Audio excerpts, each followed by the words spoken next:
اور جس دن ظالم اپنے ہاتھ کاٹ کاٹ کھائے گا اور کہے گا کہ اے کاش میں نے پیغمبر کے ساتھ رستہ اختیار کیا ہوتا، ہائے شامت کاش میں نے فلاں شخص کو دوست نہ بنایا ہوتا، اس نے مجھ کو کتاب نصیحت کے میرے پاس آنے کے بعد بہکا دیا۔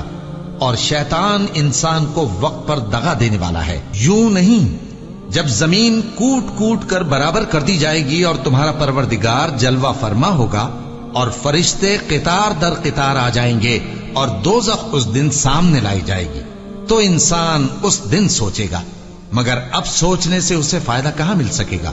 کہے گا کاش میں نے اپنی اس زندگی کے لیے کچھ آگے بھیجا ہوتا، تو اس دن نہ کوئی اللہ کے عذاب کی طرح کا عذاب دے گا اور نہ کوئی اس کے جکڑنے کی طرح جکڑے گا۔ جس دن ان کے چہرے آگ میں الٹ پلٹ کیے جائیں گے تو کہیں گے اے کاش ہم اللہ کی فرما برداری کرتے اور رسول صلی اللہ علیہ وآلہ وسلم کا حکم مانتے۔ اور جس کا نامہ اعمال اس کے بائیں ہاتھ میں دیا جائے گا تو وہ کہے گا اے کاش مجھ کو میرا اعمال نامہ نہ دیا جاتا اور مجھے معلوم نہ ہوتا کہ میرا حساب کیا ہے۔ اے کاش موت میرا کام تمام کر چکی ہوتی، آج میرا مال میرے کچھ بھی کام نہ آیا، مجھ سے میرا اقتدار جاتا رہا۔ حکم ہوگا کہ اسے پکڑ لو، اب اسے طوق پہنا دو، پھر دوزخ کی آگ میں اسے جھونک دو، پھر زنجیر سے جس کی لمبائی 70 گز ہے جکڑ دو، اور ان سے دنیا کی زندگی کی مثال بھی بیان کر دو کہ وہ ایسی ہے جیسے پانی جسے ہم نے آسمان سے برسایا تو اس کے ساتھ زمین کی پیداوار مل کر نکلی، پھر وہ چورا چورا ہو گئی کہ ہوائیں اسے اڑاتی پھرتی ہیں، اور اللہ تو ہر چیز پر قدرت رکھتا ہے۔ مال اور بیٹے تو دنیا کی زندگی کی رونق و زینت ہیں، اور نیکیاں جو باقی رہنے والی ہیں وہ ثواب کے لحاظ سے تمہارے پروردگار کے ہاں بہت اچھی اور امید کے لحاظ سے بہت بہتر ہیں۔ اور جس دن ہم پہاڑوں کو چلائیں گے اور تم زمین کو صاف میدان دیکھو گے اور ان لوگوں کو ہم جمع کر لیں گے تو ان میں سے کسی کو بھی نہیں چھوڑیں گے، اور سب تمہارے پروردگار کے سامنے صف باندھ کر لائے جائیں گے، تو ہم ان سے کہیں گے کہ جس طرح ہم نے تم کو پہلی بار پیدا کیا تھا اسی طرح آج تم ہمارے سامنے آئے، لیکن تم نے تو یہ خیال کر رکھا تھا کہ ہم نے تمہارے لیے قیامت کا کوئی وقت مقرر ہی نہیں کیا، اور اعمال کی کتاب کھول کر رکھی جائے گی تو تم گناہگاروں کو دیکھو گے کہ جو کچھ اس میں لکھا ہوگا اس سے ڈر رہے ہوں گے، اور کہیں گے ہائے شامت یہ کیسی کتاب ہے کہ نہ چھوٹی بات کو چھوڑتی ہے نہ بڑی کو، کوئی بات بھی نہیں مگر اسے لکھ رکھا ہے، اور جو جو عمل کیے ہوں گے سب کو حاضر پائیں گے، اور تمہارا پروردگار کسی پر ظلم نہیں کرے گا۔ کاش تم ان کو اس وقت دیکھو جب یہ دوزخ کے کنارے کھڑے کیے جائیں گے اور کہیں گے کہ اے کاش ہم پھر دنیا میں لوٹا دیے جائیں تاکہ اپنے پروردگار کی آیتوں کی تکذیب نہ کریں اور مومن ہو جائیں۔ ہاں یہ جو کچھ پہلے چھپایا کرتے تھے آج ان پر ظاہر ہو گیا ہے، اور اگر یہ دنیا میں لوٹائے بھی جائیں تو جن کاموں سے ان کو منع کیا گیا تھا وہی پھر کرنے لگے۔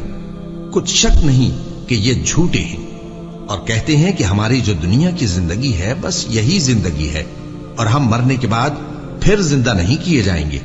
اور کاش تم ان کو اس وقت دیکھو جب یہ اپنے پروردگار کے سامنے کھڑے کیے جائیں گے، وہ فرمائے گا کیا یہ دوبارہ زندہ ہونا برحق نہیں؟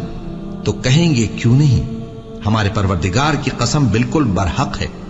اللہ فرمائے گا اب کفر کے بدلے جو دنیا میں کرتے تھے عذاب کے مزے چکھو۔ جن لوگوں نے اللہ کے روبرو حاضر ہونے کو جھوٹ سمجھا وہ گھاٹے میں آ گئے، یہاں تک کہ جب ان پر قیامت ناگہاں آ موجود ہوگی تو بول اٹھیں گے کہ ہائے اس کوتاہی پر افسوس ہے جو ہم نے قیامت کے بارے میں کی، اور وہ اپنے اعمال کے بوجھ اپنی پیٹھوں پر اٹھائے ہوئے ہوں گے، دیکھو جو بوجھ یہ اٹھا رہے ہیں بہت برا ہے۔ اور دنیا کی زندگی تو ایک کھیل اور مشغلہ ہے، اور بہت اچھا گھر تو آخرت کا گھر ہے، یعنی ان کے لیے جو اللہ سے ڈرتے ہیں۔ کیا تم سمجھتے نہیں؟ یہ لوگ اسی طرح غفلت میں رہیں گے یہاں تک کہ جب ان میں سے کسی کے پاس موت آ جائے گی تو کہے گا کہ اے پروردگار مجھے پھر دنیا میں واپس بھیج دے تاکہ میں اس میں جسے چھوڑ آیا ہوں نیک کام کیا کروں۔ ہرگز نہیں، یہ ایک ایسی بات ہے کہ وہ اسے زبان سے کہہ رہا ہوگا اور اس کے ساتھ عمل نہیں ہوگا، اور ان کے پیچھے برزخ ہے جہاں وہ اس دن تک کہ دوبارہ اٹھائے جائیں گے رہیں گے۔ پھر جب سور پھونکا جائے گا تو نہ تو ان میں قرابتیں رہیں گی اور نہ ایک دوسرے کو پوچھیں گے۔ تو جن کے اعمال کے بوجھ بھاری ہوں گے تو وہی کامیاب ہیں، اور جن کے بوجھ ہلکے ہوں گے وہ لوگ ہیں جنہوں نے اپنے آپ کو خسارے میں ڈالا، ہمیشہ دوزخ میں رہیں گے۔ آگ ان کے چہروں کو جھلس دے گی اور وہ اس میں بد شکل ہو رہے ہوں گے۔ کیا تم کو میری آیتیں پڑھ کر نہیں سنائی جاتی تھیں؟ پھر تم تو ان کو جھٹلائے ہی جاتے تھے۔ وہ کہیں گے اے ہمارے پروردگار، ہم پر ہماری کمبختی غالب آ گئی اور ہم رستے سے بھٹک گئے۔ اے پروردگار، ہم کو اس میں سے نکال دے، اگر ہم پھر ایسے کام کریں تو ظالم ہوں گے۔ فرمائے گا کہ اسی میں ذلت کے ساتھ پڑے رہو اور مجھ سے بات نہ کرو۔ میرے بندوں میں ایک گروہ تھا جو دعا کیا کرتا تھا کہ اے ہمارے پروردگار، ہم ایمان لائے تو تو ہم کو بخش دے اور ہم پر رحم فرما، اور تو سب سے بہتر رحم کرنے والا ہے۔ تو تم ان سے تمسخر کرتے رہے یہاں تک کہ ان کے پیچھے میری یاد بھی بھول گئے، اور تم ہمیشہ ان سے ہنسی کیا کرتے تھے۔ آج میں نے ان کو ان کے صبر کا بدلہ دیا کہ وہی کامیاب ہو گئے۔ اللہ پوچھے گا کہ تم زمین میں کتنے برس رہے؟ وہ کہیں گے کہ ہم 1 روز یا 1 روز سے بھی کم رہے تھے۔ شمار کرنے والوں سے پوچھ لیجئے۔ اللہ فرمائے گا کہ وہاں تم بہت ہی کم رہے، کاش تم جانتے ہوتے۔ کیا تم یہ خیال کرتے ہو کہ ہم نے تم کو بے مقصد پیدا کیا ہے، اور یہ کہ تم ہماری طرف لوٹ کر نہیں آؤ گے؟ تو اللہ جو سچا بادشاہ ہے، اس کی شان اس سے اونچی ہے، اس کے سوا کوئی معبود نہیں، وہی عرش کریم کا مالک ہے۔ اے پیغمبر، میری طرف سے لوگوں کو کہہ دو کہ اے میرے بندو، جنہوں نے اپنی جانوں پر زیادتی کی ہے، اللہ کی رحمت سے نا امید نہ ہونا۔ اللہ تو سب گناہوں کو بخش دیتا ہے، بے شک وہی تو ہے بڑا بخشنے والا، بڑا مہربان۔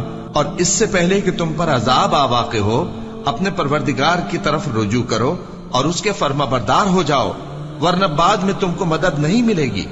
اور اس سے پہلے کہ تم پر ناگہاں عذاب آ جائے اور تم کو خبر بھی نہ ہو، اس نہایت اچھی کتاب کی جو تمہارے پروردگار کی طرف سے تمہاری جانب نازل ہوئی ہے پیروی کرو۔ ایسا نہ ہو کہ اس وقت کوئی شخص کہنے لگے کہ ہائے اس کوتاہی پر افسوس ہے جو میں نے اللہ کا حق ماننے میں کی، اور میں تو ہنسی ہی کرتا رہا۔ یا یہ کہنے لگے کہ اگر اللہ مجھ کو ہدایت دیتا تو میں بھی پرہیزگاروں میں ہوتا۔ یا جب عذاب دیکھ لے تو کہنے لگے کہ اگر مجھے پھر ایک دفعہ دنیا میں جانا ہو تو میں نیکوکاروں میں ہو جاؤں۔ ارشاد ہوگا کیوں نہیں، میری آیتیں تیرے پاس پہنچ گئی تھی مگر تو نے ان کو جھٹلایا اور شیخی میں آ گیا اور تو کافر بن گیا۔ اور اے مخاطب، جن لوگوں نے اللہ پر جھوٹ بولا، تم قیامت کے دن دیکھو گے کہ ان کے چہرے سیاہ ہو رہے ہوں گے۔ کیا تکبر کرنے والوں کا ٹھکانہ دوزخ میں نہیں ہے؟ اور جو پرہیزگار ہیں ان کی کامیابی کے سبب اللہ ان کو نجات دے گا، نہ تو ان کو کوئی تکلیف پہنچے گی اور نہ وہ غمناک ہوں گے۔ اللہ ہی ہر چیز کا پیدا کرنے والا ہے اور وہی ہر چیز کا نگراں ہے۔ اسی کے پاس آسمانوں اور زمین کی کنجیاں ہیں، اور جنہوں نے اللہ کی آیتوں سے کفر کیا وہی نقصان اٹھانے والے ہیں۔